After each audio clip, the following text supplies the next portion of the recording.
Good morning. It's almost noon, but no, it's 11. Anyway, I just wanted to show you in a peek of what I'm doing in my kitchen today. So I have some potatoes, and they have eyes, and they're a little squishy. Don't throw them away. Potato soup. So that's what we're going to make. So I've peeled all of them but these two, and I use the potato bag to catch all the peels.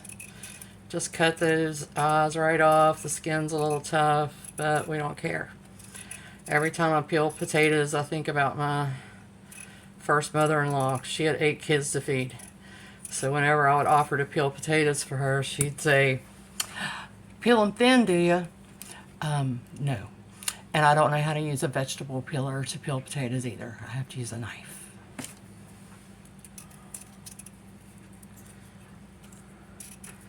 So just cut all that up, off. This is quick and easy potato soup. You can make potato soup a million ways.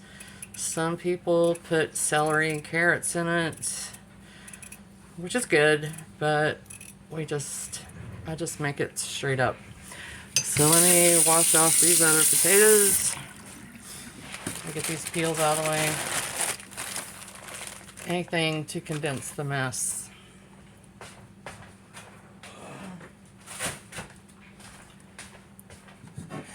So the potatoes are peeled and rinsed. I don't cut up my potatoes real small. I cut them up about that big. I feel like when you cut them too small, they just cook to mush. So we'll get these cut up real quick.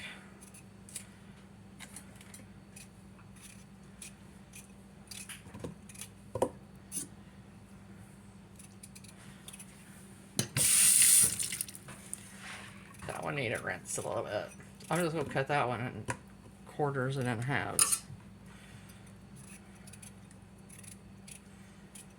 I've got this going on, and after I get these potatoes cooking, I'm going to make some chicken thighs. So all there is to potato soup, real easy. Cut up your potatoes, cover them with water to boil. Make sure they're all under the water, but don't use more water than it takes to just cover them. You can also boil them in chicken broth if you want. I've done that.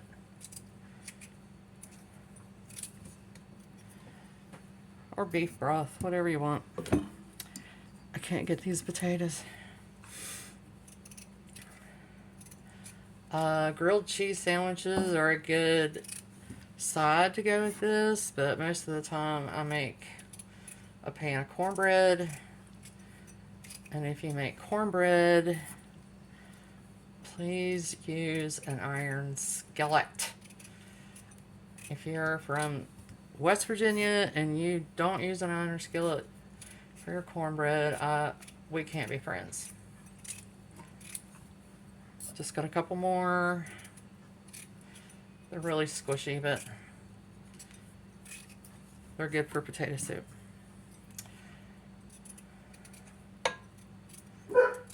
Okay, so there's potatoes. We'll put some water on them.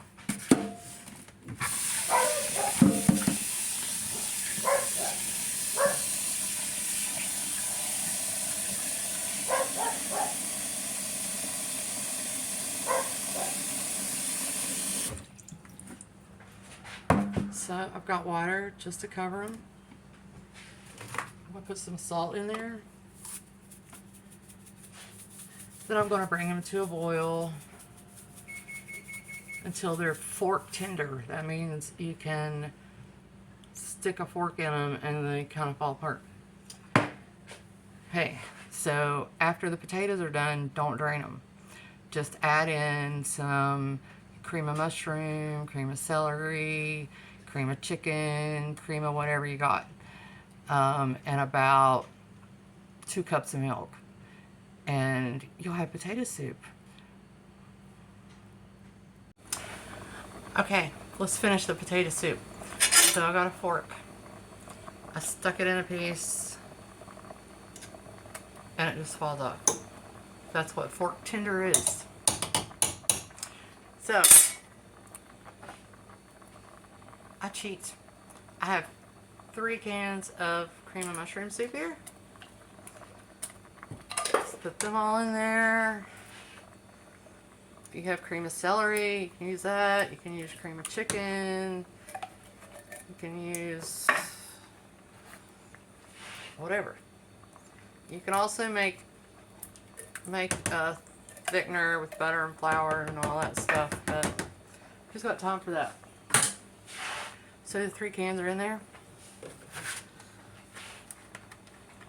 gonna pour probably about 2 cups of milk.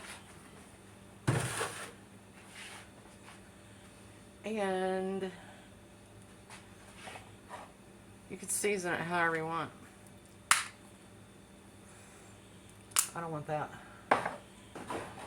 I want, hold on.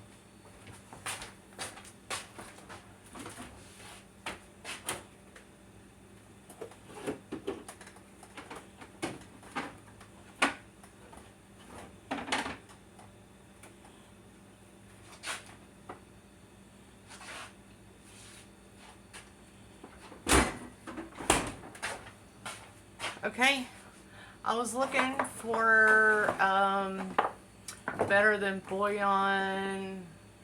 This is Chipotle, we don't want that. Found it. Better Than Bouillon roasted chicken.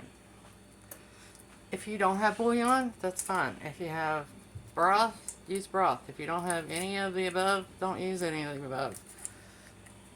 Oh my gosh! And then we get that open. It's kind of pasty. You can use bouillon cubes if you want. I'm just going to put in a fork full of that. Stir it up. We like our potato soup thick. And the trick to thick soup, that is cornstarch. Okay, so that's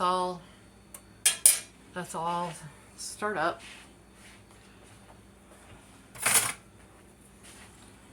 I want to taste it just to make sure I don't need to add salt or anything.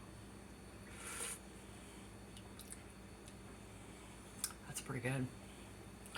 My husband likes pepper, so I'll indulge a little pepper. A little pepper. Okay, so to thicken it, I'm going to take this cup. I'm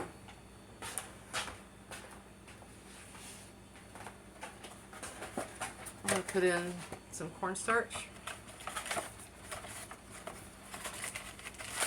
Oh, whatever's left in here. Looks like a couple tablespoons. Cornstarch. We're going to add some milk. About a cup. Stir that pepper around. I always use a fork to mix my cornstarch because it's kind of like a baby whisk.